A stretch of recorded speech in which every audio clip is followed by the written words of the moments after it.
I should move that late. Hello, everybody. Welcome back to another live episode, our Monday Night Live. Every week, we're live every Monday. Every week. Yeah, that makes sense. As you know, we have been doing this every week. We do a Wednesday show, which is going to be out Wednesday on the year 1984. We're going to do that live, actually, for you, ladies and gentlemen. Today, we have a very special guest. This is a guy who, like Frank, his parents immigrated to this country, and they grew up running around the same area. Here they are right here as two young men. And let's just welcome him on. We're going to learn about his life, his heritage, his culture, what it was like for him running around the same streets that Frank ran around. Mr. Pedge Tattoos, welcome to the show, buddy. How you doing? Great to be here. Hey, guys, congratulations. I've been watching you guys, and show's coming along really good. Thanks. I appreciate that. Yeah, I look at that picture. I look at that. I'm not interrupting. I'm sorry. But I'll bring it up. I look at that picture. It looks like we're in a boy band. Yo, for real, bro. That's around the time when I had that freestyle song, if you remember, and I had a little group with Damiano and Ernie Sclafani. Kind of vaguely. Yeah. Vaguely. What year would you guys say that is? I'm gonna say 90, 91. Yeah, for sure. I had hair. For sure. Could be 89, but because of the jackets, I remember like those jackets were really hot back then. But I'm gonna say 90 for sure. 90. So yeah, for sure. 90-91. That was Papagallos, by the way. Yeah. Yeah. Before we move on, let me ask you. So this is like 30-something years later. Frank is pretty doing much good. He's got his own podcast. You're out here. Is this kind of weird? Looking back, how it is. I'm gonna be honest. It is extremely weird because I never thought we would be here. You know, I mean, like me and Frank has always talked and said how we drank the Kool-Aid and looked at everything through rose-colored glasses. I didn't think I was gonna make it past 30, 35. Honestly, you know. Fair enough. Yeah. A lot of shit was going on. But let's say hi to some people and then we go. Yeah. Sure. Say, we got who we got there. We got William, Paulie. What's up, Paulie? Big Matt, what's going on? Jeff Ledoux in the house. Rovo, the ever lovely Rovo. We love you, Ro. JT Manor, that's what I'm seeing right now. Thank you for being here. And I get it. Today's a playoff football, so we ain't gonna keep you here that too long. That's at 8:15. But we got Pedge here, and Pedge. Yes. We're gonna bring out how Ridgewood the setup was. You know, this is kind of a Ridgewood show, and we're gonna to set up how basically the Eastern Europeans come into the picture, and they kind of like Europe people. And when I mean Europe people, I mean Yugoslavians. Yep. And that's what we knew them before the breakup in the 90s and the wars. They were probably one of the earliest to come over from the Eastern. From the Eastern Bloc, especially the Croatians and the Serbs. Can you explain how that went down? Sure. In the 60s, because of the communist time with Tito, a lot of guys were anti-communism, so they came to the United States. Most of them settled in Chicago, and there's a huge Serbian population in Chicago, close to like 1 million. But in Ridgewood, it was Yugoslavian. Some left because of the communism, some came for a better life. But of course, in the 60s how it was, and you had a grind to make your money, so a lot of people turned to crime. And I'm gonna say, the crime that was the people that were in Yugoslavia at the time that came over, some of them were criminal to begin with. Like, I'll give you Boško Radoncic. He was the head of the Westies. He came in the 60s. He blew up a couple of social clubs because he was anti-communist, and he formed his own little network of guys, all Croatian, Albanian, Montenegrin, Bosnian, Serbian, Romanian, even a couple like Hungarian, Greek, whatever. But he was well established, and he had many guys, and he was kind of like not an idol, but I kind of looked up to him, and I wanted to be in his group. So all the bars that I could frequent just to get around him, get in that clique. And of course, along the way, I met a lot of other people, the Albanians, Albanian Boys Incorporated in the Bronx, the Black Shirt Croatian group out of Astoria. There's like, some of them got names, some of them don't. I mean, but we were all known as the Yaks back then. The feds and the CIA gave us the name Yaks, Yugoslavian, Albanian, Croatian, Serbian. And from that group sprouted Pink Panthers. And I know you guys know about the Pink Panthers. They were the Drupis, correct? The jewel thieves. Yes, yes. So, yeah, okay. Yeah. Of course, I heard of him. Sure. my friend Punch, his dad was the go-to guy. Like he was the head of the Pink Panthers, and he was the one that like if we ever had a score or watches or gold or diamonds, whatever, we'd go to him, and he had like the diamond district on lockdown. He knew where they can get rid of stuff, cut up the diamonds, smelt the gold. So, I mean, yeah, I mean, it was in those 60s and 70s, a lot of the Yugoslavian people, primarily Serbs, Romanians, Montenegrins, they went in with the Italians, with the Gambinos and the Bananos, Oh, for sure. Yeah. No, I mean, Yeah. no, I know. That's how I kind of met like Yeah. you guys. Yeah. But at the same time, I'm trying to explain. You brought a good point. They got out of there. They didn't like the freaking commies. Of course. And Of course. which gangsters did? They didn't. Yeah. They didn't work together. You guys were the first. I remember Yeah. that. Yeah. Then eventually, your mom's Romanian. I know that. Yeah. My mom's Romanian. My dad is. By the way. Yeah, I will.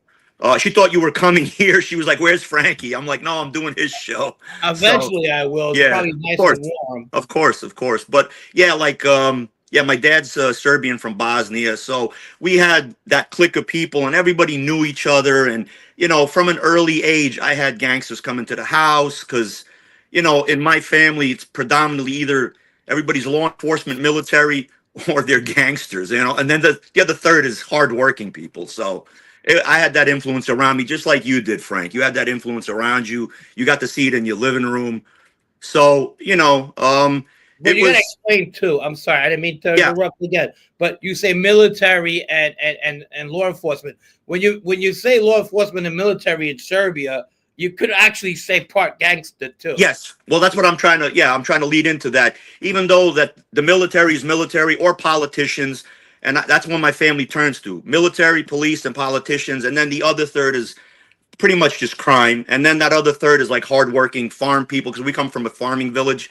Sure. But everything is corrupted. Everything is, because that's the old way, the mentality. So everybody's together, So I go back home and I just make phone calls, and it's like I can carry a gun. Nobody's going to say nothing to me. Right. If I do get pulled over, my uncle's this one, or he knows that guy, and put a like $100 in the passport, hand it over. It's corruption at its best. No, for real. And yeah, of course. And Kakosi, I remember that. Hey, Kakosi. But which means hello in Yugoslavian, correct? Yes, 100%, Frankie. Don't forget. I remember some of it. But yeah. So the Romanians come in what, 89 with the revolution. Well, the blunt of the Romanians, I'm part Romanian, so I come from an area in Serbia that's a lot of Romanian people. So we already came in the 60s and 70s, but in the 80s, right after that communist bloc with Ceausescu, they came in droves. They took over Sunnyside, parts of Astoria, Ridgewood. I'm trying to think of some other area, but I mean, there's a lot of Romanians now. I mean, it's got to be like 500,000, man. It's just, it's a huge amount of immigrants there. But yeah, they came in, and then that started changing the fabric of the neighborhood, and of course the crime, because now you got Romanians coming to these cafes, these Yugo cafes, and they're interjecting their ideas and their little scams. And God rest his soul, Amadeo. Amadeo. He was a gangster in his right, and he was doing stuff, and he had his little crew of guys. But it was mostly Sunnyside, the base of operations for the Romanians. Yeah, and I remember the Romanians were more of a tactical. They're very smart people, by the way. Very smart. And they rather screw you with the pen than the 100%. They were notorious for credit card fraud. Notorious for credit card fraud, getting stealing clothes and then like putting them in the back of like barbershops, and they had like a little shop in the back, and you'd get nice suits, Versace clothes, Gucci. So they were mostly into that. But I had a run-in with a guy. He ended up getting pinched. He was running a scam with credit cards. He left here. He left New York actually, and he went to Las Vegas. He banged out Vegas for something like $18 million. And one of his own guys dropped him. So he ended up, from what I heard in the grapevine, he ended up losing everything, and the feds gave him a job teaching how to, falsify documents and so.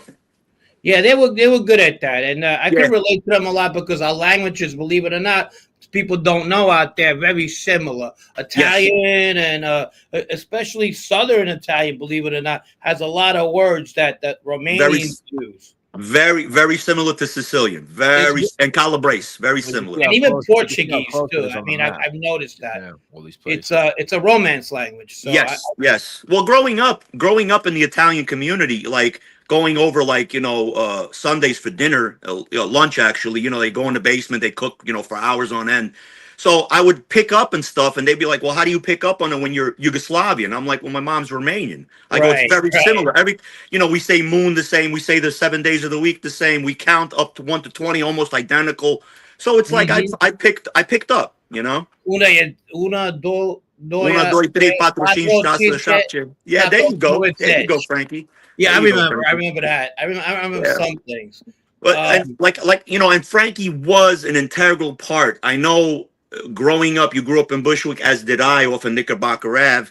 But you were an integral part. You kind of bounced between every nationality group because you went to school with everybody in Ridgewood. Later on, you guys moved in. I did. Yeah. I mean, I was open to a lot of stuff. You were. Yeah, you were. What brought us together was, me personally, my love for soccer. I love whatever you call football. Yes. And that's what brought us together a lot. We used to have that one game, the Italians versus the Yugoslavians, on Halloween. And that was a big, everybody cut school. We went to the Metropolitan Oval. That's one of the oldest soccer fields in New York City. Check it out. Adidas ended up buying it. Really? We ended up playing each other, and we would play with that game. So that was great. A lot of good memories. Well, that's how I met a lot of Italians. Like going to junior high school. Before school, we'd play a little soccer. Yeah. And then after school, we'd get together and play soccer. And then I would find out what team are they playing for. So I would go and play for the Italian team. And then I joined the league with the Blau-Weiß Gotcha, which is a German-Hungarian team. So I played for them. Then I played for Queens United. That's why I think I ended up really meeting you, but we really didn't, hit it off until the 80s, going to clubs, and we'd run into each other. But we'd see each other in the neighborhood, Oh, absolutely. Yeah. We had Inter Giuliano. That was the Italian club. That was the best. Yeah. But after the Romanians come, my alarm, the Albanians, and the Albanians come one of the hardest countries to get out of if you're in a communist bloc. Right. The German, the Berlin Wall falls. Yep. And we get the Albanians and in our neighborhood as well now. Now there's more to it. How do you feel about Albanians as far as crime go? Are they more advanced? Are they hungrier? I'm gonna be 100% honest with you. Sure. The Albanians that came from the former Yugoslavia were already settled in the Bronx, Arthur Avenue, Fordham, all those areas and parts of Brooklyn and Staten Island. But the Albanians that came in the late 90s when they had that fall of communism and they got rid of that guy and the pyramid scamming and whatever, they started coming in. So early 2000s was that huge influx. So now they're bumping heads with their own people because you got Albanians from Yugoslavia and you got Albanians from Albania. Mm-hmm. And they're under one flag. They're under one thing. Doesn't matter what religion they are. They're very united. Yeah. Whereas the Yugos kind of clashy because after the war, Serbs stood with Serbs, Muslims stayed with Muslim, So they came in, and I'm going to be honest, they were already well established from the former Yugoslavia in the Bronx, and they were a force to be reckoned with. I'm not going to say they weren't. And they're very hungry, and they're very with the gun, the code, meaning they go for the blood code. They'll shoot you first, and then it goes back and forth with that. It's a blood oath where they have to go. If you shoot one of theirs, they go and they shoot your kid, your nephew, kind of like the Sicilians. You know what I'm saying? Like that death vendetta, you swear an oath that, if you do something to me, I do it to you. And then you have to go and ask for a besa, which is like a forgiveness. So your kids can grow up and not have to have that on the back of their head, So real stuff. Yeah. Yeah, they're definitely a force to be reckoned with. And they took over, and at one time they became that fifth family. You know what I'm saying? Yeah, they're in Ridgewood today, I hear. They were starting to come around 92, 93. We talk about the Lakata Cafe where that one incident occurs. There's a Albanian club right in that place today.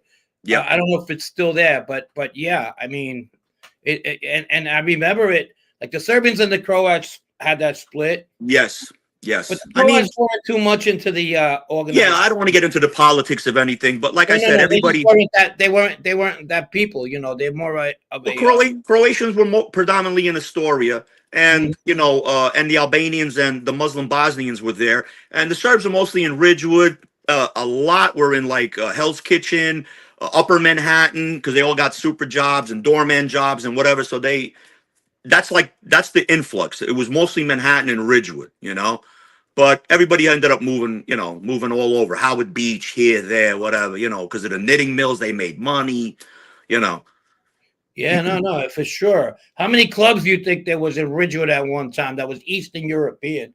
And when I mean that, yeah. All right, so for Ridgewood, I'm going to say at any given time from the 80s, in the 70s, there was like a good 7 or 8 in Ridgewood, and they were Yugoslavian clubs. And then they started sprouting up Romanian, Serbian, Romanian, whatever. It's got to be like 26, 27, only in Ridgewood.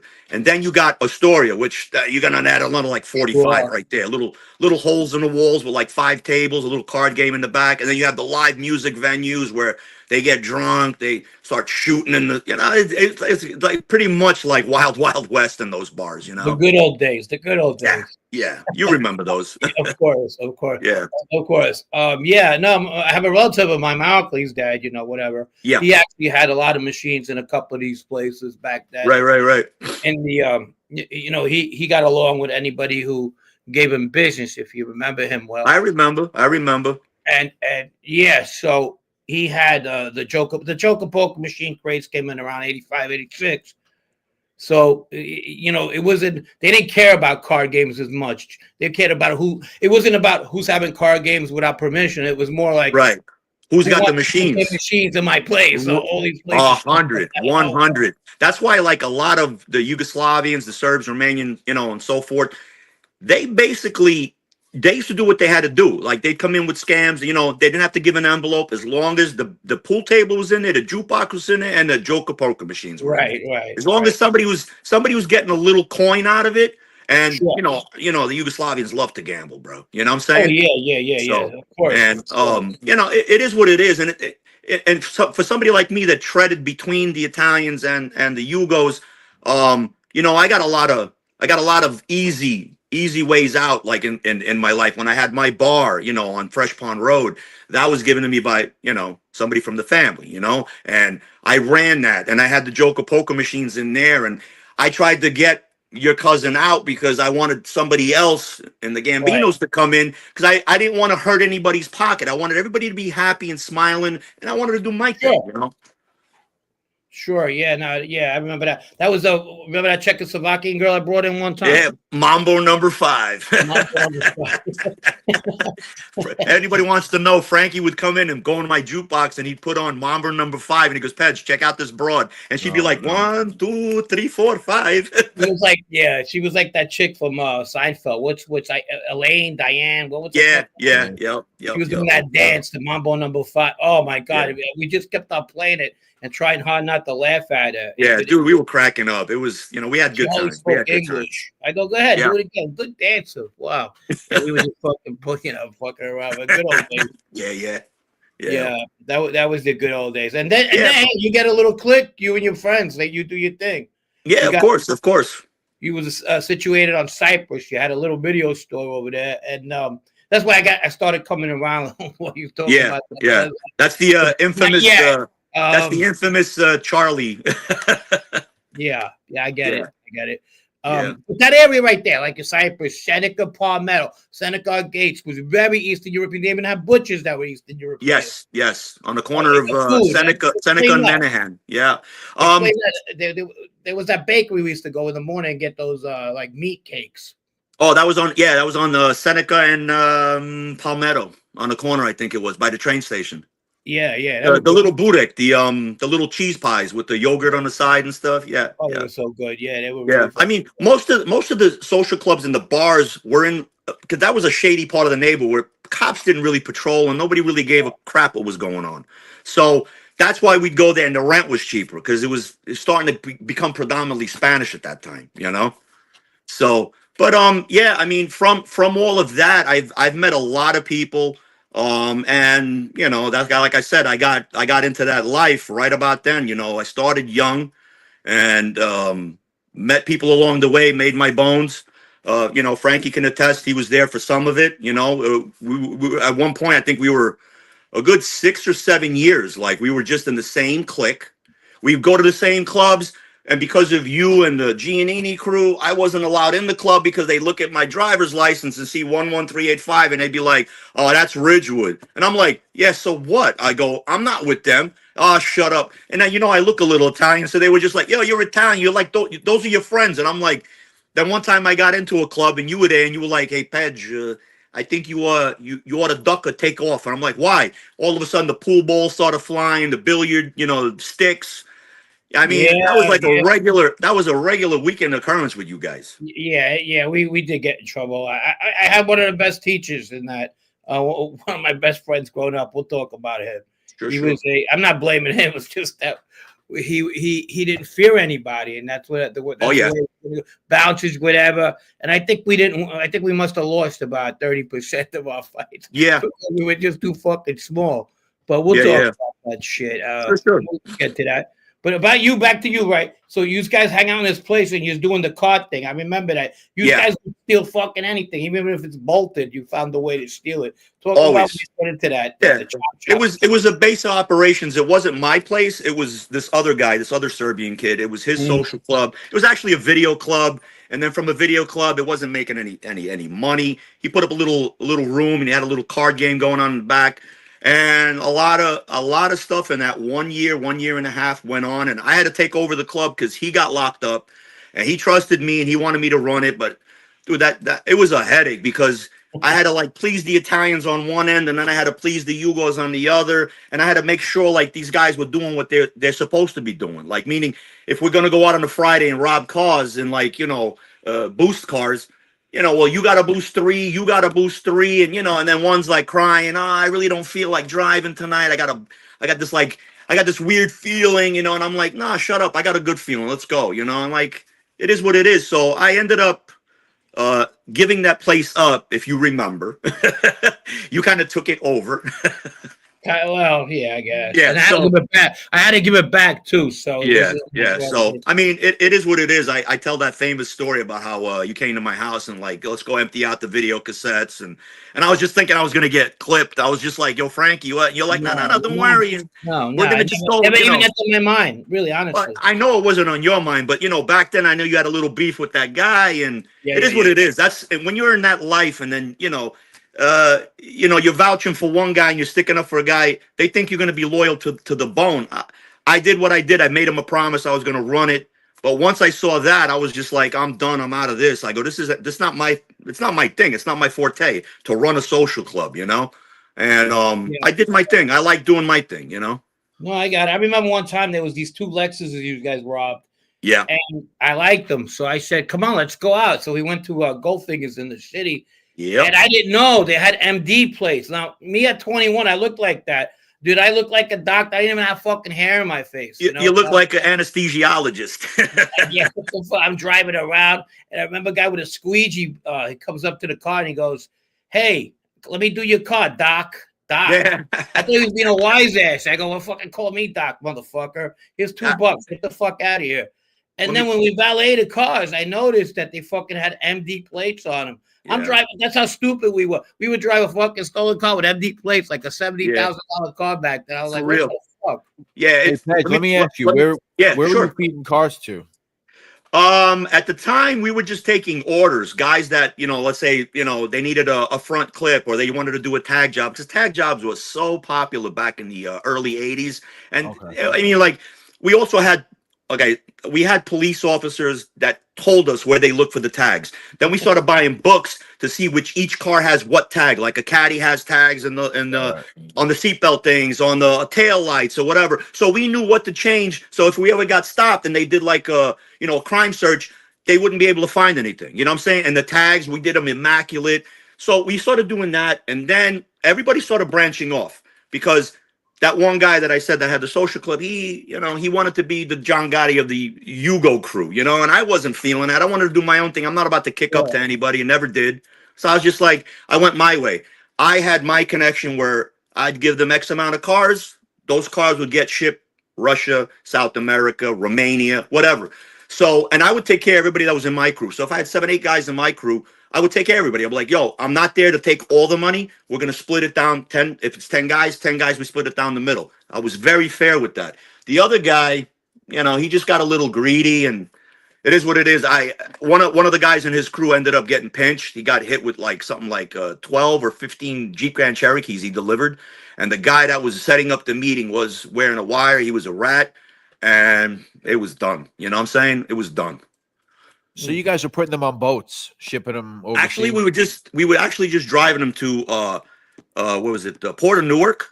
So we were driving to Port of Newark, and we had somebody over there like in the Port of Newark that would be waiting for us. And some of the containers were 2 on the bottom with the lift and 2 on the top. And they would put tires in front. Whatever they had to do, they did. Once we were done with that, we would get paid on the spot.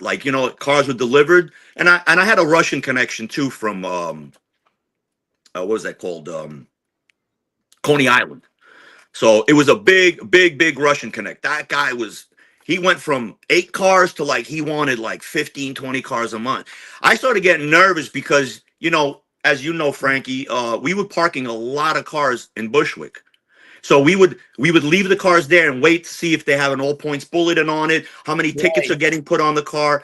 So after a while, it was like everybody in the neighborhood knew, oh, it's those Yugos. They're like Menahan down to St. Nick was 20, 30 Lexuses, Benzes, Beamers. They didn't belong there, So I started to pull away from doing the cars. I got pinched for a car. And after I got pinched for the car, that kind of was just that was it. I didn't want to do it no more, it was just, you have that stigma. Once they pull you over again, your record comes up. Everything you've done. Oh, GLA, you know what I'm saying? Or driving, a stolen vehicle or whatever the thing is. So I stopped doing that. But yeah, we were making at that time in the 80s and early 90s, we were making hand over fist. Yeah. No, the auto crime comes. When's that unit come about? I mean, it was always there, but it got expanded. I remember that because of everybody at the time was stealing cars. The late Ralphie used to steal cars. Joe, I used to do that. I used to go with him on runs with Joe Ferragamo. Just out of boredom. You're going home or you want to come with us to steal cars. Let's go steal cars. So we used to do that. But I remember the tag jobs too. I remember the fake insurance cars. Yes. You had a fake registration. We had a Spanish dude in the motor vehicles down in Jamaica, and he would give us IDs. We'd give him a VIN number, and he'd print us out the registration and everything. So if we went to go boost that car, because towards the end, I was starting to take cars with keys, and that's a whole little animal in itself, and that got crazy. At one point, I had a ring of 30, 40 keys, and people would come. I remember one time, I think it was either Fabio or somebody out of the Giannini crew came, was like, hey, I fucked up my car. I need a whole front clip, a black 560 SEL. And I'll be looking on my paper, and I'll be like, oh yeah, I got one. It's right over here in whatever, Little Neck or something. And I'd go over there, put the key in, pop, take it away. And if I got caught driving it, I don't want to mention his name. He was a cop. He retired, but he'd take a ride with us. And if we get pulled over, he'd flash the badge. And you know who I'm talking about, Frankie. I do. But I don't want to throw dirt on anybody or shade. No. It was a crazy look. The 80s and the 90s were ballistically crazy. Those streets. I remember one day I had this red Mercedes. It was stolen. It was a little one, what's the little Mercedes? Oh shit, the 80s ones. Little compressor or something. It's like the version of the Beamer's a 325. Like the 2-door, the little tiny one. Yeah. Well, yeah, I had that, and the kid Joe Gambino comes up to me. He goes, "Hey, let me have the car. I gotta go out tonight." I sold it to him for $300. Yeah, I remember. Us going. What good is it? It was just laying there, Yeah, no, of course. I mean, when we were dumb and young and we didn't know how much to get, we were bringing them to the chop shops, and we were getting $1,500 a pop, $2,500 a pop. Then we started getting smart, and we started getting more money. We were getting $5,000, $6,000, $7,000. It all depends on the make and model. And then what really turned me was there was this one time that somebody in the group, I don't know if it was a setup, but I was the one bringing in the cars, and the guy did a deal with Junior, John Gotti Jr., and the guy wanted something like, I don't know, 15 cars at X amount of dollars. He made the deal without me knowing, and then I had to go and meet this guy, and I met Junior, and Junior was like, yeah, I'm giving you 35 a car, and I was like, fuck, no, I'm not taking anything under 48. I go, I'll give you a deal, a discount. I won't charge you 56, I'll charge you 48. And I ended up getting Boschko to have a sit down with his dad, with, you know, Senior, and I gave him the cars. You know, I made an extra 500, but I took a hit. And I said, you know, there ain't going to be a next time. Don't count on me. Look for somebody else. And I really had to stay out of Ozone Park and Howard Beach for quite some time because, you know, you don't talk like that. You don't do that, you know. So, but yeah, I mean, that's what really got me out of that car stuff. I didn't like the backstabbing in there, the greed. You know, everybody wanted to be a boss. Nobody, you know, what's the all the chiefs, no Indians, you know. I just was like, nah, I'm not doing it. So I kind of like veered off, started doing my own stuff, you know. Hey, Pedge, tell me about how you met Boschko, and then even more than that, if you could tell me how like the Serbian guys even got on with like some of the Irish guys that were in Hell's Kitchen for like so many decades. They were holding that area down. What was that dynamic? Yeah, so the dynamic to that was Boschko, because at that time Hell's Kitchen had a lot of, you know, ex-Yugoslavian people living there, you know. It's all tenement buildings. So Boschko, right when he got in, he sort of, you know, one criminal knows, a G knows another G, and he would frequent these Irish pubs, and he'd know who's who, and he'd be like, hey, I got a little business for you. Are you interested? And, you know, you make your bones. He made his bones quick. He made some Irish contacts on the inside because he spent a few years locked up in the early 60s. And in the 70s, he was just established already. He was in Coogan's crew. He was with them. He was like his right-hand man. You know, Mikey Featherstone, and all of them. And they had I think a Croatian guy that was in the crew too, and another Greek guy. And that was it. You got the area locked down. You got a Serb, you got a Croatian, you got a Greek. So it's like you're going in every direction in Queens and all throughout New York, and you're gonna make money. I met him in a club called Adriatic Restaurant. They had live Yugoslavian music. I think it was a Croatian owner. And I was at that time about 16 years old. And a friend of mine that was very good to my mom, gave her work in the knitting mill and whatnot. He said, hey, I'm going to take you out. And he introduced me to Boschko. He goes, you know who this guy is? I was like, no, who is he? He's like, he's this and this. And, you know, he's a big boss and blah, blah. He knows this guy. And he starts throwing all these famous Serbian people. And I'm like, wow. You know, I look at him like God, you know. And all I kept doing was like, you know, once I got introduced to him, this guy says, oh, he's a good kid, you know, blah, blah, blah. Then I got introduced to Vojislav Stanovirovic, the head of the Pink Panthers, through Boschko. So I would, on my own, take my car, park it, take a train, go to that Adriatic place just to pray and hope that I see Boschko or Voya, so I could send them around the drinks. I don't care if I had to stay there till 4 a.m. I would do it. And then I started to get in their good graces, and he would ask me, what neighborhood you from? And I'm like, from Ridgewood. Oh, you know this guy and that guy? I go, yeah, I grew up with them. Go see this guy in this Italian cafe. You know, you could do some numbers, or you could do this, or whatever it was. You know, he tried to hook me up. When I started doing my own thing with the cars, and he saw that, he kind of was like, hey, listen, I'm going to pull you towards me. So that's when I started meeting all these Albanians in the Bronx and whatnot. And that took from there. And let me tell you something. He's got me out quite a few pinches. He's got me out that little sit down with John Gotti Jr. and his dad. He got me out of that one. He's always been there. He owned a couple of social clubs because guys couldn't pay their debts back. So there was one on Gates and Underdunk. It was called Euro Cafe. Huge place, could hold about 250 people seated. And he took that from a place, and there was a big shootout one night. These Muslims came. I don't know, some bad business deal gone wrong or whatever. They came in and they just started shooting into the hall where the music was, trying to kill Boschko. Boschko started shooting back, and I remember that's when I came out, and Boschko saw me, and I had my gun right out, and he was just like, "What are you doing?" And I'm like, "I got your back." I'm shooting at the car. He got this one guy that he jumped in the caddy, and the way he jumped from the passenger seat across. and just started grabbing the steering wheel. Wasn't seeing where he was going, and just with his other hand, like driving the car, smashing into all these parked cars. But he clipped them. And ever since I got into his good graces with that, that's it. He knew I was ready to go. Like, he knew I was 100% in. And even when he got locked up and came back in the early 2000s, and they locked him up in Miami, and then they brought him to MDC, he reached out through somebody to me that, you know, knew me, and was like, hey, this guy Bosco. And I'm like, yeah, put him on the phone. And he's like, hey, can you do me a favor? Write this number down, call my son, you know, tell him that I'm here, get my lawyer, because I can't, he's not answering me. I'm like, all right. I called, I got his son to come down there and whatever. And, you know, whenever I went to Serbia, this guy always treated me like red carpet. I can't sit there and say nothing negative or bad.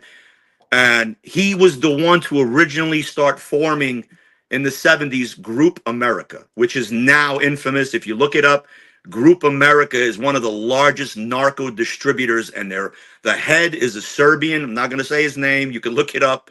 Guy's very low key. Same apartment for the last 30 years.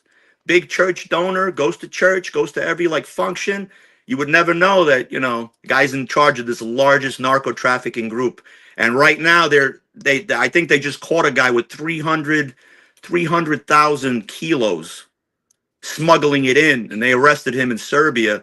But Group of America is huge. It's huge. No, I get it. I mean, you know, it's not even worth it for them to do crimes here, because they got Europe and there's a lot of money over there. And here the laws are, you know, they're tough. If you want to be a criminal, that's the wrong country to be one. 100%. Yeah, and I mean, if you do have that kind of clout to get whatever you got to get from anywhere, South America, whatever, you might as well stay in your own country. And Serbia, they still there's no extradition with Serbia. There's no extradition with the FBI or the CIA. It's if they want to give you up, because I know a couple of guys that popped people and went back home. Serbia was like, "No, we'll take care of it." And meanwhile, they didn't do nothing. They put them on a year probation, let them, you know, stay home, you know, work release, whatever it is. They don't care. They're not going to extradite. But the thing is, with the Group America and Bosco and all these Yugos and Yaks, there's a CIA connection to this. Not a conspiracy thing. Right. A lot of guys get pinched, and all of a sudden they get released. You know, like Bosco, he ended up doing time only because of those social club bombings in Chicago. Other than that, I think he did one armed stick up or something like that and got like whatever 2 years. Finished that in like 6 months, and they just let him go. So, and then he went back home to become a successful gangster back home in Serbia. He had the nightclubs, he had casinos. He was like mixed in with that, you know, politician. I don't know if you guys heard, like there was at one time they whacked out the prime minister of Serbia, and it was the actual Red Beret police force, and that guy, the head of the police force, was actually the biggest gangster in all of Belgrade. Like it's one hand washes the other. They're all fucking like connected, all of them, bro. Yeah, no, I hear you. It's a different ball game. It is, especially with the Serbs back there. Yeah. I mean, they had this one guy, Arkan. Yeah.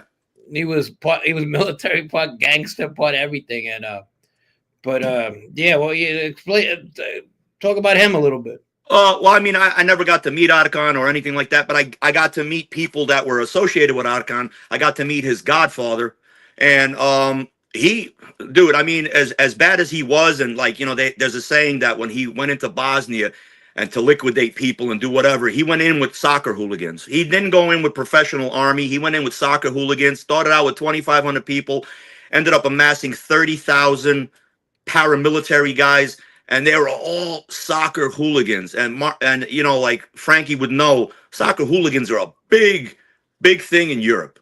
They could take over a city, an area really quick if they had weapons. And that's what Arkan did. And he profited from the war. And before that, you know, he would rob banks. He's been in prisons all throughout Europe. They broke him out of a prison with a tank. They just came, broke the wall down.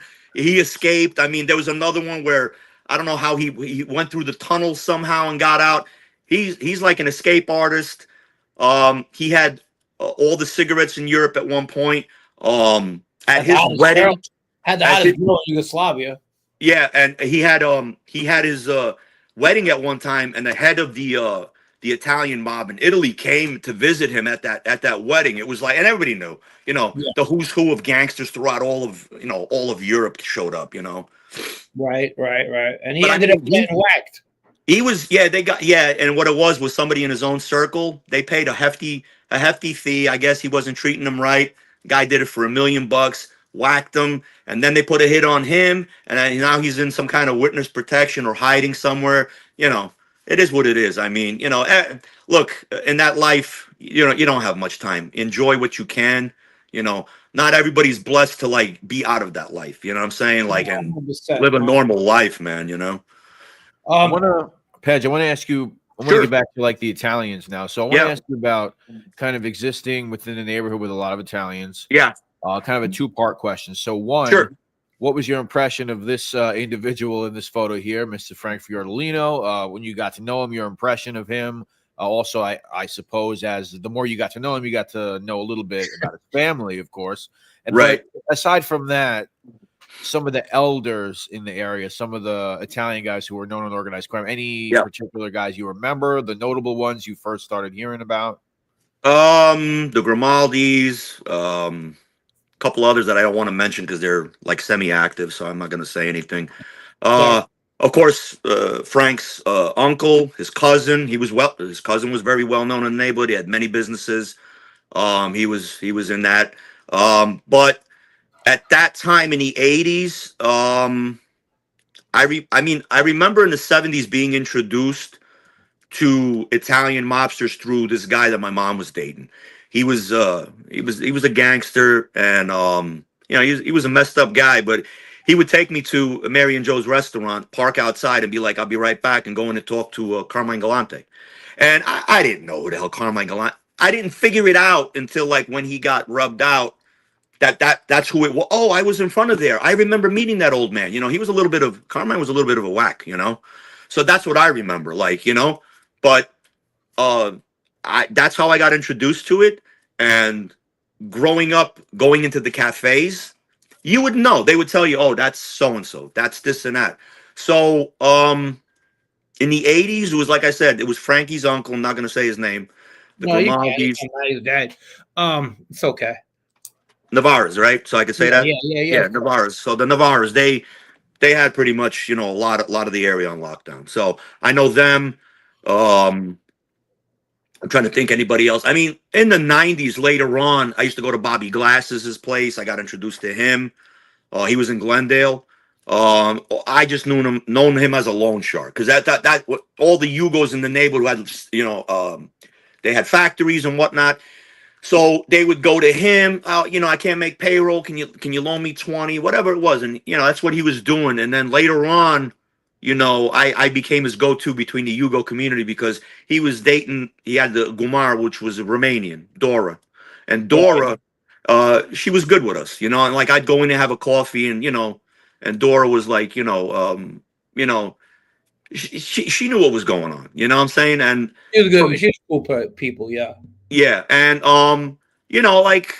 he was I don't know how to tell. He was instrumental in me kind of like leaving the life because he told me once. He goes, "You got a kid, you got this." He goes, "Try to do something legit." He goes, "You're so smart business wide, do something." I'm like, yeah, what up? Didn't listen to him. Moved to Jersey. Still got my feet wet. Didn't care. And then when I came back to Queens after going through cancer, divorce, and an indictment. He talked to me, and so did this guy Vito, which was his protege, and basically told me to get the fuck out of Dodge. Like you were told once, you don't get an open invitation to, for somebody to like tell you to leave. You always leave either on your back or, Yeah. So, that's a realistic. So I got to leave. So in 2016, I took it for a grain of salt and just, hauled ass to Florida. I didn't run from anybody. I didn't rat on anybody. But I got a kid, and Bobby Glasses once said to me, he goes, "You want your kid to run in your footsteps? Do you want him to be like you?" Because at one point I was dressing him in little Sergio Tacchinis and Puma sweatsuits and little low riders, the low cats, the Pumas. And I was just like, I didn't think about it, and then I was just like, yeah, I don't. So that first year being back in Queens, and my son seeing me running into all these people and them giving me a kiss on the cheek, giving him a 50, like, oh, your dad's a man of respect. My son started getting ideas of grandeur. Like, I know for a fact if I would have stayed there, my kid would have been running in my shoes and he would have been doing, bullshit. He would have been doing the same shit I was doing. Right. So that's the only thing I can say about him. He was a gentleman. He wasn't somebody to fuck with, I mean, you know that, Frankie, but he was on that Gambino commission. It was him and two other guys that were calling the shots. So I don't know. I mean, he was good to me, Very good man. Very good man. I've been saying that forever. Very good guy. Absolutely. Getting to Frankie, when I first met Frankie, through the soccer thing, through the neighborhood, in the cafes, we'd, say hi to each other, whatever. Then we saw that, like, we'd be in the same clique, and we would know the same people. We'd buy each other drinks, be like, hey, like, one time Frankie goes, hey, who you got with you? I'm like, oh, these three guys. I'm going to fuck this guy up. That's when I started seeing a different side of Frankie. Frankie had this, like, hair trigger in him. Like, one minute he'd be like, hey, what's up? What's going on? What's funny? And then, like, he'd laugh with you. He'd laugh with you, and then he'd go dead fucking serious. Like, remember that one time that I had this Hugo guy? You were having a few drinks in my bar, and he said something really, it wasn't correct for him to say it, but he was a little drunk, and he goes, who's this monkey? Frankie goes to me straight. He goes, Pedge, did this guy just call me a monkey? And laughed about it. I said, Frankie, please forgive him. He's drunk. He's stupid. He's my best customer. He comes in here and drops like $600-700 on a night. Frankie's like, just tell him who I am because, I don't want to have to get angry. And again, this guy, well, fuck him. I must have been drinking too. You were half cocked, but you went straight for the ice pick that I had in that little thing for the ice. And I was like, Frankie, I was begging you, and you were like, Pedge, get him out of here. And I had to get rid of him. I had to get him out of there because he didn't realize, who he was talking to. And not to mention, he didn't even come from Ridgewood. He came from Manhattan. He thought like, oh, nobody's nobody. Like, no, it doesn't work that way, Yeah, I felt I had a lot to prove at times. The movies didn't help. And my background, and my family background didn't help either. But that was the time. That's what was going on. You know what I mean? Hey, thank you, Mo. Mo says she don't believe that. Don't believe it, Mo. Close your mouth. I got a few questions. Let me see. I'm starting to see all these questions pop up. I don't know if I should answer any of them. I got a couple right now, Pedge. I've been starring some of them. They've been So Corruption Connection. That's my buddy Tony. He says, gotcha. Pedge, can you speak on the Serbian-run strip clubs around New York City? I don't recall any Serbian-run strip clubs. There was a few Albanian-run strip clubs. They were either silent partners or, they were involved some way. There was one that was kind of like off of a side street down Long Island City, kind of going towards Astoria around 31st over there by the bridge. There was one guy. He was a Serbian from Manhattan. Him and a Greek guy was running that, but they were. I think they were kicking up to the Genoveses. I'm not exactly sure, but everybody had to fucking kick up to somebody, You one way or another, you'd had to have machines in there, or you had to, kick up an envelope. If you didn't, they'd come and wreck your place. But it was Russian girls at that time. It was just Russians and Polish girls were coming in, so that was the influx. So like I said, I don't really know of any other Serb that was in the strip club, but everything else was social clubs, bars, restaurants. A lot of guys that were gangster would want to open up a restaurant. It's their dream. It would only like go for a year and a half. They'd lose money, but they would be funneling money through the place to clean their dirty money. That's the whole object of this, Let me give a shout out to Timothy O'Reilly, $2. He says, great show as usual. Carmine S, $4.99. He says, great show. 136 people. Thank you for joining us. Let me say hi to some people. Paulie Dib says, Pedge, what was the most expensive car that you ever took? The most expensive car I didn't take. One of the guys in my crew took. We took a Rolls Royce. That I don't. Frankie remembers hearing about the Yugos driving up and down Fresh Pond, showing off in a Rolls Royce, the old one with the old grill, like I think a 70s model, a 78, 80, like that. And this kid, he was very ballsy. He just came by the social club with this Rolls Royce. We'd be like, yo, you out of your fucking mind. And he's like, come on, let's go Freshman Road, show off like to the Ridgewood boys, And we'd go up and down. I'm like, we're going to get pulled over, bro. Young kids, 18, 19, in a Rolls Royce. Come on, So that for me, most expensive was probably an AMG Mercedes. You know, something like around the 90,000 at that time, like 90, 91. They had that AMG special. Could have been 120K. We took that. I mean, we drove that. We knew we could drive that for about a good 5 days because we took it from Long Island. We came to Queens. Queens didn't like Long Island. Long Island didn't like Queens. The cops didn't want to intermix with each other. They were like, F you, F you. You know what I'm saying? And our crew that was doing the cars ended up becoming in the newspaper. I don't. What's the name of the Long Island newspaper? Newsday. The Newsday. So we were in the Newsday paper, front page. It said Eastern European crime ring, car ring, theft ring. You know, they called one of our guys, and they heard us speaking Serbian. They thought we were Russian or whatever. You know, ex-communist country. So once that put heat on us in Long Island, we had to kind of like be careful. So we started going into PA. We started going into like northern Jersey. Hit like Franklin Lakes. Wherever we knew there was going to be good cars. That was part of my one of my crimes. The FBI put down that basically that I was part of. Get this, and I never was part of this. An elaborate car rink from Canada and the United States. That's you weren't one of my crimes, and they went that direction. Well, they're linking you to that crime because of the guy Tom was doing that shit. Yeah. So because of him, he was the one buying cars, and he was buying from a couple of our guys. That's what you guys were doing. That's all good, though. Oh yeah, of course. But I mean, it is what it is. I mean, like I said, once I started to see Frankie more, and the guy, Frankie was Frankie was good. I remember one time there was an issue. I'm not going to mention names. We were in the Ridgewood Diner, and Frankie saw some guy was kind of lipping off to me. And I got up and I was just going to do what I had to do. And Frank was like, Pedge, I can't have you back. These are my guys. I would advise you to leave. And I said, okay, I'm leaving. And Frankie was just like, you do what you got to do outside. Just don't do while I'm here. So he kind of like Saturday thing, bro. That was it. Right. It was only you as somebody else. Right. Like, bro, you know what? Can you not pick another diner to fucking go to? Don't you see what the fuck I hang out with? Yeah. But at the end of the day, I mean, there was a lot of times they had my back, I had their back. And, of course. I didn't want to be put in those positions. I mean, I remember one time Tabita, I don't know what ended up happening, the Anchor Inn or something. There was a big beef, and Tabita came, and he's like, and he went into that social club, Stella de Notte, and he ran in there, he grabbed a steak knife, and he's like, let's go. And he pointed to me and pointed to this other Yugoslavian kid, and boom, boom, boom. And we all went. It was like 40 deep, man. And nothing ended up happening, but I think it was Mike. Mike was working the door with the scar. He was working the door, and it got squashed real quick. Okay. But I mean, you guys were like always ready to go. I mean, it was like, when you get ready, you get ready. Whatever happens, happens. There was no, hey, I don't want to do this. No, if it happened, it happened. Yeah. The Gus, a good question.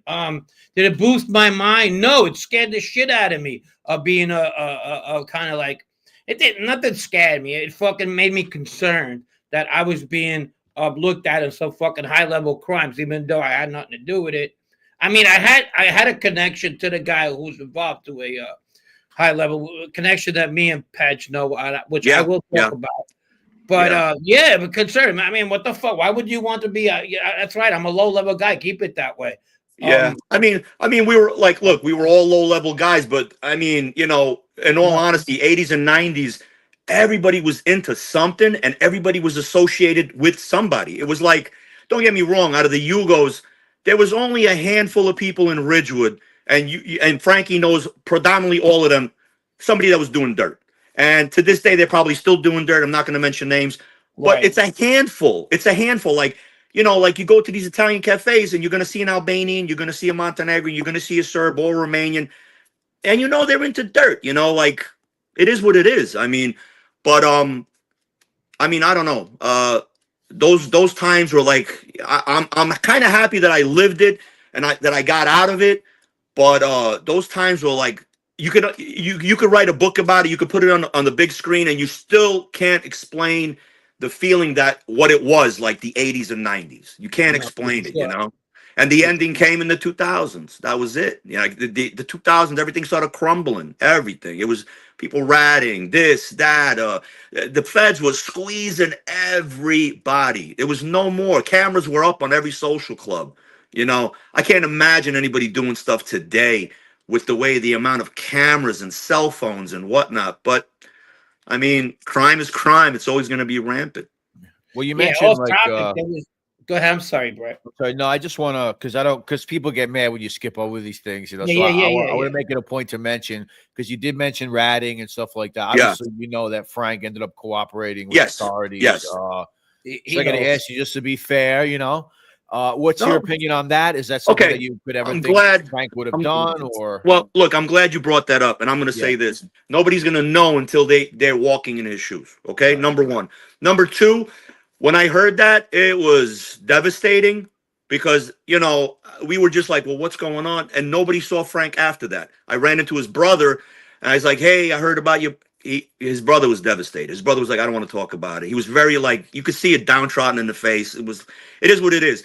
I don't hold a grudge. He did what he had to do. He could have he could have sang like a canary. I could be in prison right now. Another like 15 or 20 other people could have, you know, you could have been like bop, bop, bop, bop, and just gave everybody up and just, you know, you probably couldn't have gotten like no time, you know.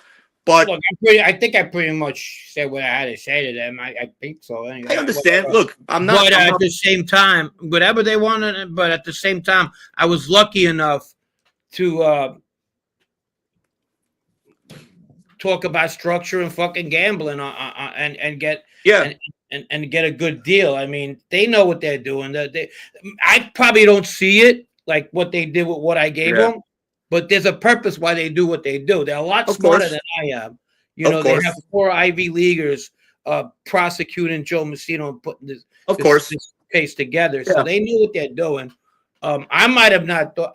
I know what I did. I mean, but it wasn't like I sent somebody up the river for. No, you didn't. Like I said, you didn't. I don't know how it came out because you know Frankie doesn't really like to talk about certain things, and I don't sit there and poke the bear. Whatever he wants to talk about, it's cool. We shoot the shit time to time. I'm doing these podcasts because of Frankie. Frankie asked me to tell a colorful story because he goes, Pedge, you're a great storyteller. I went on the Reform Report, and I kind of like backed off from there, and then Frankie would ask me, can you go here? Can you go there? I'm glad to talk about my past. You know, there's a statute of limitations on stuff. I've already attained an attorney, so I know what I can say and what I can't say. Of course. But I don't blame Frankie. I got a lot of flack. I had like some issue that came up. Somebody on Instagram posted my picture and said I'm a government informant, that I'm a rat associate, blah blah blah blah blah. So I called up people that I know back home, and I said, I want to sit down. This is not right. I go, I'm not a rat. I go, why are these people putting me on Instagram saying I'm a rat and whatever? So the sit down came down, and I heard, because he brought his phone in, and the main beef was that, well, why is Pedge still talking to Frankie? He's associating with a rat, so now he's a rat. I said, stop doing this Joey Merlino shit. I'm like, I mean, it's not right because some people still talk to Fob, some people still talk to Anthony Tabita, some people still talk to certain whoever that's turned. Okay, so why should I not be able to talk to? I'm not in that life anymore. I don't have to answer to anybody. I get it. Yeah. And you can't ask for people to be talking to you. If people don't want to talk to me, that's fine, But at the end of the day, I understand, man. Nobody likes fucking rats. I say it over and over and over again. I still never dialed 911 yet in my life. Hopefully, I never do. What's up, Beck? And I just live my life. I go to work. I mean, what I should have been doing years back. I work. I go home, and that's what I do. But I get it. If they feel that way. I mean, it is what it is. I ended up, that squashing that beef at the sit down, and I said, please, you got to take that post off. I go, you're ruining my reputation because I got my own podcast. I don't talk mob, but the few times that I do and I want to talk, 'cause I'm planning on writing a book about the days of Ridgewood, 80s and 90s. So I want to put my life, my perspective, what I saw growing up as a Yugoslavian, Serbian, whatever. I want to put my thing out there and leave something like a legacy for my kid. Even if he makes $100 a year off of it, I don't care. As long as he has something, he can be like, this was my dad's life and whatever. And But I don't blame Frankie. I mean, it was growing up in that mentality. It was like, oh shit, he ratted, you know. But then again, like there was guys in my crew that were like ratting on a sneak, you know, informant. But they didn't know. And to this day, they're like, they swear to God, oh, I never ratted. Well, how did you get hit with 7 years and you only did a year and a half? Yeah, that's BS, man. Like you had a rat, you know. But Yeah. it is what it is. The neighborhood, it was going like real quick through the neighborhood. You know, Frankie ratted. And then I remember opening the newspaper and I'm seeing the newspaper that you testified that day. And I was like, holy shit, this is for real, you know? Yeah, But I don't blame you, Frankie. You did what you had to do. You did your time too. You know, you were facing some crazy charges. I had a lot of charges I was facing. You did. So I can't. But you know, I don't blame nobody but myself. I own it, and that's where I'm at today. You know, would I like to be in Ridgewood at times, hanging out with my Of course, you miss it. Going to play cards, or of course, or even going to do something productive. Not everybody in Ridgewood. Let's get this straight too. I know I don't want you know, and you could help me out with this. Sure. Not everybody in Ridgewood was a criminal. You know? No, it was a hard working group of people, Italian, German, Yugoslavian, you know, now that's Polish and Russian coming in. Everybody's hard workers. But dude, you know, for every hardworking person, there's gonna be around the corner a criminal element in that group, you know. And now you go back. I went back recently, and Fresh Pond Road is all Albanian now. You know what I'm saying? And Russian and Albanian, you know, and Polish. Like Maspit, there's nothing but Polish people. That was Greenpoint. They moved all in. So I mean, you know, I knew some Polish people, like, you know, when I used to, like, you know, move some steroids and whatnot, and they just pinched some guy, gave him like something like 7 years, fined him. He was the biggest distributor in all of like Queens of Polish guys, the guy Teddy. So, you know, that's funny you say that. That's funny you say that because I had Greg Valentino on my show. I run a show, NYC Crime Spot, on another channel. Mm-hmm. And I had Greg Valentino on, famous bodybuilder, steroid user, steroid dealer, and he said his guy was a Polish guy. I'm kind of thinking it's probably the same guy. I think it's his, because his real name was Tadeusz, but they called him Teddy. They called him Teddy. So I remember one time he had this gym in Whitestone. I went into the gym and he opened up this. He had a huge safe, man. What gym? I'm from Whitestone. What gym was that? I forgot the name of it. Shopping center. It's been so long. Excuse me. In the shopping center. Yeah, by the shopping center. Yes.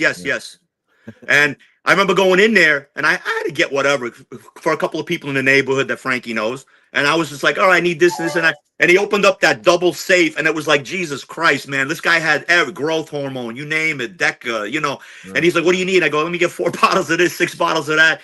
And then some guy's bringing in, like, more stuff and money. He's like, yeah, I just did a run. And, you know, that guy was the biggest. He was the biggest. He was distributing for everybody. Everybody knew he was the guy. That was it. You go to him and you'd get it from him. But they were watching him. They saw that he was linked to so many gyms. And there was this one gym in Middle Village. It was called Coliseum.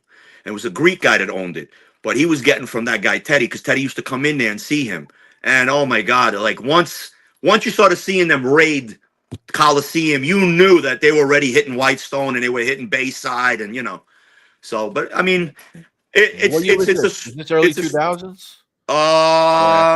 Late 90s, early 2000s, yeah. Okay. Yeah, because when I was living in Glendale, I bought a building and I was living in Glendale. My connection dried up, and that was because of him, and he stopped, and there was nobody else selling, and I had to start going for other means. So I had to start going to like Northern Jersey to find people that I knew, and I met this one Italian guy, and that Italian guy was friends with Teddy originally. And that was my connect. And when I moved to Northern New Jersey, well, that was my guy in Jersey then. So all I did was go to him. His name was Vincenzo. I go to Vincenzo, be like, hey, I need this, I need that. He's like, oh, so you're going to be the guy supplying everybody up here? I'm like, I guess, you know. So we live next to a freaking steroid gym over there. Right yeah. What the hell was the name of it? Olympia. Yes. Now it's a corner from your house. Yeah, it was right next door to the bar, right next door to exactly. Yeah. I went to Allentown one time with some Russian kid. He goes, I gotta go pick up my stuff. I said, I'll take a ride with you. Yeah. And he went to get his. He went all the way to fucking Pennsylvania to get his shit. I remember one time there was this Yugoslavian gypsy ring, and they were robbing clothes. And the lady, she was the ringleader. She was like, you get me 3 guys with vans or trucks or whatever. We go to Lancaster, Pennsylvania. Stay with me for like 4 or 5 hours. I'll pay you for the day $200, and I'll give you all the free clothes you want. This lady would just go into the store and come out with shopping bags of freaking clothing. She had clippers, magnet things to remove the. It was great. My God! So that was like, I was doing that for like a couple of months, and I was getting paid, getting free clothes, and I was trying to like. I think I sold you a bomber jacket back in the day for like $100 or something like that. It was like some really like high class name or something, you know. Yeah, no. I mean, what they call it, Shamika. Yeah, something like that. Yeah, I'm. They go in there. It was Romanian, right? Romanians. Yeah. Zigans. So Pedge, I'm going to put your YouTube podcast in the chat right now. Mood Lounge Show. I want everybody to go to that link. I appreciate it. Podcast. Tell us a little bit about the podcast. I think it's pretty cool. It's a show you do with your son, actually, right? Yeah. I started like gravitating away from Mob 2 because it's not. I can't sit here and talk about the same thing over and over and over. It becomes boring and played out. Lucky Frankie came up with some good topic and, brought me in. I appreciate it, and I love talking to Frankie. I love, airing what we did. We had great times, I've never had words with Frankie, never had beef with Frankie. But my show, it's a father and son podcast with a twist. The twist is me and my son, we vibe off each other. He cracks jokes. I crack jokes. I do imitations. I do Arnold Schwarzenegger. I do John Travolta. Robert De Niro. I do all of these imitations and I throw them out. We basically search content all week. And then, on Sunday we record an hour and 15. And it's basically whatever just happened, in the last couple of days, the California fire, the pedo tunnels, whatever it is, I bring it up. I don't want to stay too much on conspiracy theories. Yeah. But I have a part of the show that I do. It's called Stories from the Street. I talk a little bit about Frankie because, it's what I know. For 6 years, I was like tied to the hip with him for a bit, So, and I don't want to like bring up any other people and sling dirt. And I've asked Frankie, can I say this? Can I say that? Frankie's always said, yeah, do what you got to do, So hopefully I'll start having guests on, which will probably be crime figures. Frankie will be definitely a guest. I'll have of course. I'll have Punch Stanimirovic from the Pink Panthers. He did 20 years. Never ratted, never said anything. He wrote a book called Stealing Manhattan. He's got some movies coming out soon on, I don't know if it's Netflix or whatever it is, Nat Geo. So, I'm going to have him on, have a few guys that used to rob cars from the neighborhood in Bushwick, a couple of guys from Boston, ex-Serbian mob, So eventually, the show will be moving in a different direction, but it's going to be the same thing. But a podcast like with a twist to it, It's awesome. That's cool. I appreciate it, guys. With your son. That's cool. Yeah, I appreciate it. Again, everybody, please. Paulie Div says he just subscribed. Everybody else, please. Go appreciate that. Thank you. Please subscribe. Yeah. Beck, what's up, Beck? Says, how did Michael Hollis originally find you guys? Well, Frankie called me and said, hey, I'm going to give you this guy's number. He's going to be reaching out to you if you want to call him first. I said, well, what do you want me to do, Frankie? And he was just like, look, you just tell the story how you want. He's going to ask you questions. He goes, you go ape shit. You do what you do best, Pedge. I said, all right. You want me to make you funny? He goes, you just tell the story. Pedge, I know you're going to do it justice. So the first one was about, being with the Gambinos and the Bananas, growing up with the Ridgewood Boys and, the Giannini crew and so on and so forth. And I did that. I know he edited a little bit of it out because, Frankie wanted some stuff out because, there's still people that are active. So he did that. And I got a great of people, a great following of people saying, hey, this is really interesting stories. I came back and I told the Eastern European thing about how, I appreciate Frankie doing this because, the Eastern Europeans don't ever get the credit they deserve. I mean, Bosco was the head of the Irish mob at one time. When Coonan went away, he took over. So, it's great to know that, like, the Pink Panthers were predominantly Serbian, Bosco Radonjic was predominantly Serbian, Kavaja, Serbian, all these gangsters, Zoran Jakšić, he's right now in a prison somewhere in Panama or something like that. He tried to smuggle in like 30 tons or something, So it's great that Frankie allowed me and, Mike Hollish allowed me to say these things, to put us on the map because, by waiting for us to get word of mouth, it's going to take forever, in all honesty, You know what I'm saying? But I mean, the other shows I did as well, they all let me do my thing, and I appreciate it. And you know, like I said, when I write my book, it'll be with pictures because I have a lot of pictures of me with Bosco. I have a couple of pictures with Joe Messina when in Casablanca when they had that stag party with. I'm not going to mention his name, but they would go on a deer. They would go deer hunting, and then they'd bring the stags back, and they would like make sausage and steaks and whatnot. So I was lucky to, you know, I've been in there, and I had, you know, I did some stuff with Joe when he had Johnny's Cafe. He wanted me to run it. You know, after running Mood Lounge and seeing how my people left a bad taste in my mouth, I had people that owed me money to this day. They're not going to give me back that money. And, you know, our people are your own people put you in a predicament.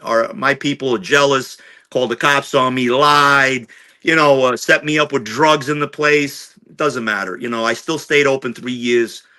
I got rid of it, and it is what it is. I wanted to open up a place, and I did. I don't think I'll ever open up another place again that's going to be strictly Serbian, Yugoslavian. I just can't deal. These people are just ridiculous, you know. It's not only. It's not only. It's not all. You know, peaches and cream. It's really. You know, you got guys telling you, oh, if I was the owner, I would do it like this. So then go get 50 grand. You know, get a spot. Place, right. Yeah, go get yourself a spot. You know, it's easy for you to open your mouth. I go. You know, and nobody understood how I got the spot. You know, I got it through somebody that's in, you know, in the Bananos. And that was a Banano establishment. And I got it with nothing. No money down, handshake and a kiss. Here's your note. Here's your rent. And, you know, and I took it over. And then, like I said, I tried to make good with the Gambinos so that they don't get angry with the joke of poker and all of that. So I was trying to, like, rub everybody the right way.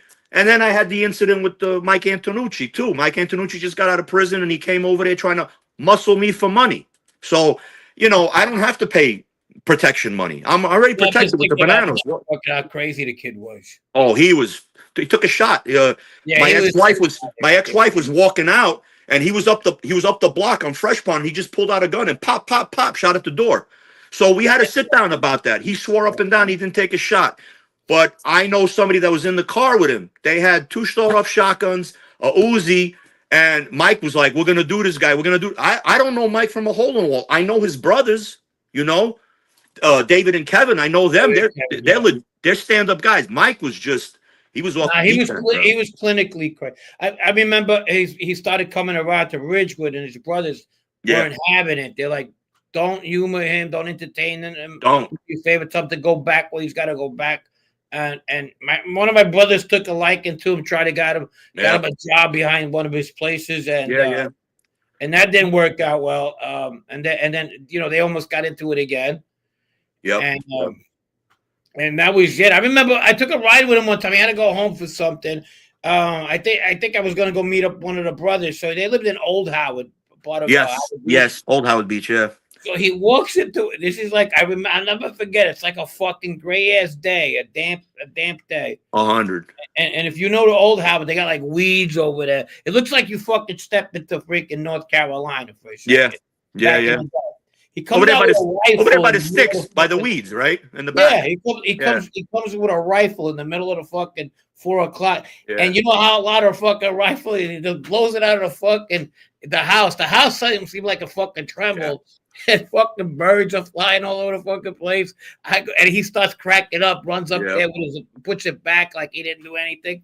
I said, listen, after that whole situation with me, I come to find out that he went and whacked some guy by the train tracks over there off of Otto Road.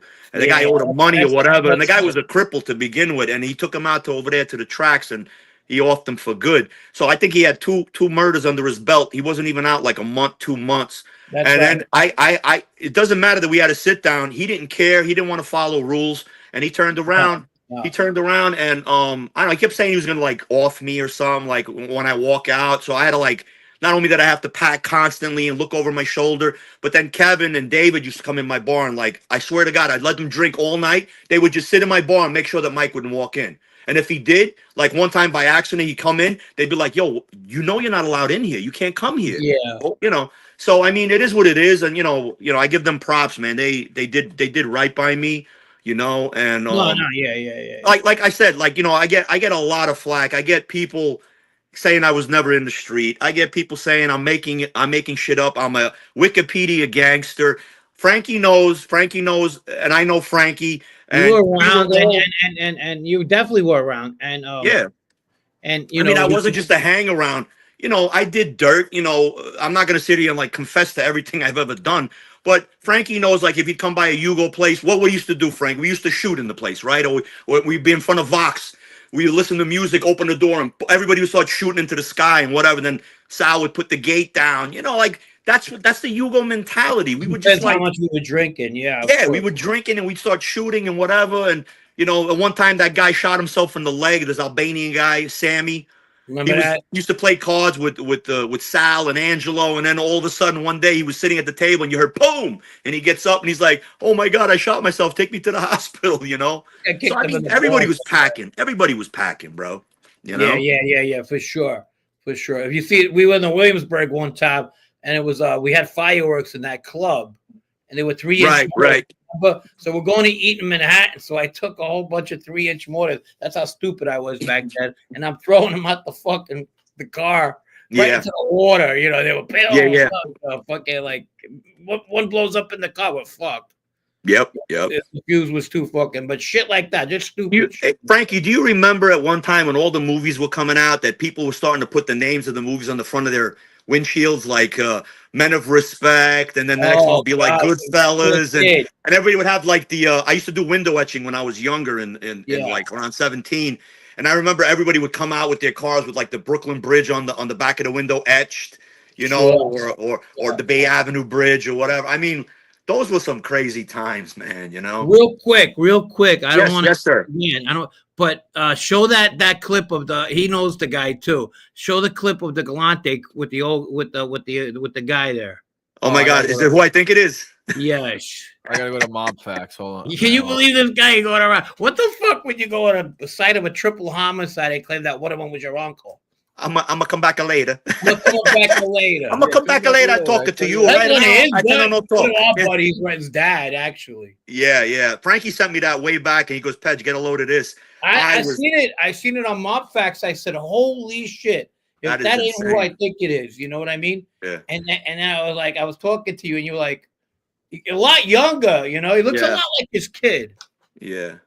All right, hold on. He does. He looks exactly like his kid. Whatever happened? Is he still alive? He's still alive. He works the airport. He's out of it. He's got a kid. He's out of that life completely. Of course, the dad I'm talking about. Oh, the dad I don't know. The son I know. I ran into him the last time I was in Ridgewood. 1 hour. I'll tell you everything you want. Right now. Let's start over. So the other people is over here at 5. So did your uncle say who he was going to eat lunch with today? No, he stopped every day for coffee. He stopped in here every day for coffee? He don't know nothing. Talk like this, I can talk. So you catch me later. You catch me later, I'll tell you what you want to know. I'll tell you everything you want. That's Frank, he sounds like your buddy over there, Giacomo Amato. Didn't he have that club on Menahan and Cypress, was it? Or Cypress? Yeah, that was his place. Yeah. What? Mimo used to work there. Mimo used to buy him. Yeah. It's funny because he's like, did he tell you who he's gonna meet and eat? Who's gonna come in to eat? Well, yeah, with a fucking rifle, you stupid motherfucker. Who's he coming to meet? A sawed off. Yeah. Hey, Pedge, let me ask you, do you remember this place? See, now he probably won't because that's a Hold on a second. Exterior. I gotta take a good look at it. Concadoro. 274 Knickerbocker. Yeah, I remember that place. Well, that's my brother's place, but Knickerbocker, but the exterior is different because when my brother first bought that place in '83 or bought it off. Is that the one by Star Park? Yeah. That's the one I went into. That's how I met your brother. He used to have card games. A lot of Albanians used to go there. Yeah. He had a lot of Eastern European friends. My brother Joe did, for sure. I remember when he redid the place. He changed the whole outside. He put That's right. It had the rocks and everything. Yes. That shit was like when it became super sport. Yeah, that shit was legit for Knickerbocker Avenue, especially Knickerbocker Avenue. Split up for sure. Hey, Anybody got questions? I'm sorry to cut you guys off. Some Serbian guy kept coming back and forth, and I looked to my right. He asked me if I speak Serbian. He asked me where the Mood Lounge is. Mood Lounge is sold. I have the podcast Mood Lounge. And if I speak Serbian, Pomos Bog Junaci. I speak Serbian, yes. There you go. I'm dropping the link again. Everybody, please go over there and follow Mood Lounge podcast over here on this. This is the YouTube link that I'm putting in the chat.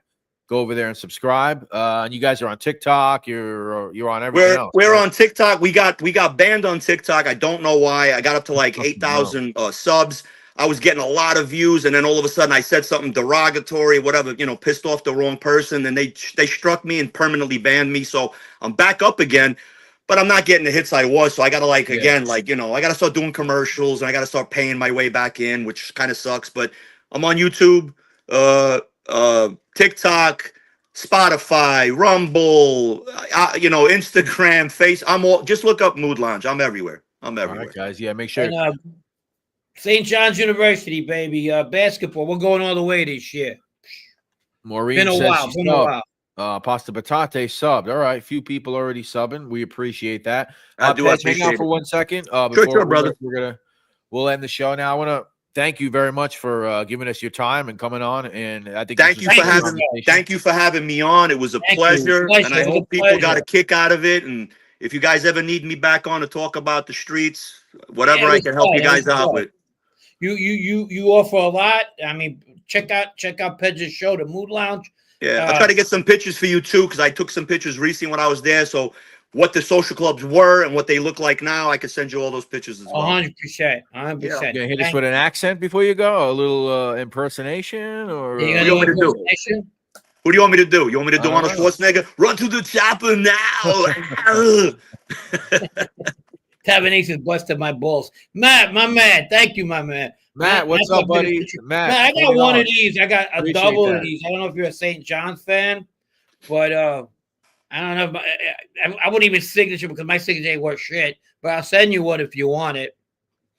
Yeah, I'll throw you guys a quick John Travolta. Hey, listen to this. You're gonna die. I swear to God, you can crack up. Well, listen, Bo. If you ever need Sammy to come on, Bo, I'll come on your program, bro. I appreciate that. I heard about you, bro. I appreciate it, brother. Today he was stirring up a little. I was listening to him. He's a funny fuck. You know who's more funny? The girl who's over there. Come, Sammy. I do her. Yeah. I was watching today. Oh, okay, Sammy. Oh, yeah, wow. He'd be like, and then I blew his head off. Oh, Sammy. You watch any of this stuff, Pedge? Are you into the? I do watch. It's just that between me looking for content and trying to get something, to talk about, I gotta fidget my time correctly. So, when you guys started doing the 52 topics, you could see me. I tune in from time to time. I just say what's up, just a shout out. I watch Jeff and the Do. Who else do I watch? I did chatting with Stacks. I like him because he makes fun of everybody. He just goes off. So I mean, I do listen. I got everything in my sub list. So whenever I get up in the morning, the first thing I do is I go through my YouTube sub list and I see, let me see this show. I'll skim through it. Proctor's pretty good, So I mean, I listen. Jeff Canossi, he's all right. I mean, I listen to everybody. You know what I'm saying? I try to bullshit though. I was listening to him yesterday. I give him props, and then every time I give the fucking guy some kind of props, he can't help himself but to be his normal self. Whatever. I'm not gonna listen to him no more. Yeah, I mean, look, like I said, I check it out. If the title looks interesting and it's something that grabs me, yeah, I'll tune in. If I see it's not really going anywhere, it's something I already know, I'm like, all right, I'll skip. But I've been watching you guys. I try to watch at least 15 or 20 minutes if I can. And I'll listen. If it's live, I'll get in, see what you guys are talking about. Last time I was in the live, I threw a couple of things to you, Frankie, so that you could talk about it, you can mention. Because I got that really crazy memory. It's I remember dates, places, names, and Yeah, for sure. You do have a good memory for sure. Yeah. Let me say hi to some of these people over here. Sure. And how many people do we got on? How many people we still got on? We got 125 right now. Oh, that's nice. Good, bro. Thank you guys. Row, always Paulie. We got Mo, of course, or else if I don't mention her, she'll beat my ass. Frank, remember when Felipe? Yes, he was a flop. Felipe Lopez. Felipe Lopez, yeah, I remember. Yeah, yeah. I mean, the best thing we ever had so far at St. John's was probably Ron Artest was the last best player that we had over there. You know, I'm not talking about the 80s, but 90s rather. But thank you, 1 million anniversaries. Thank you so much, and thanks a lot for contributing. Thank you, 1 million anniversaries. Terrorist in the house, and he's making fun of my glasses. These are actually for my eyesight. I'm like a Red Fox in that movie. You know, when he looks at the fucking dice. Yeah. Oh yeah. That's me these days. I can't see shit. Well, I could see. The only thing is, if I go to read, if I don't have this, I have like a 32-inch screen. So for me, it's all, you know, it's okay. But if I got to read, I got to put on the reading glasses. I don't see far away. You know, I tell my fiance, go across the room so I don't got to see you. Yeah. You're getting yourself in trouble.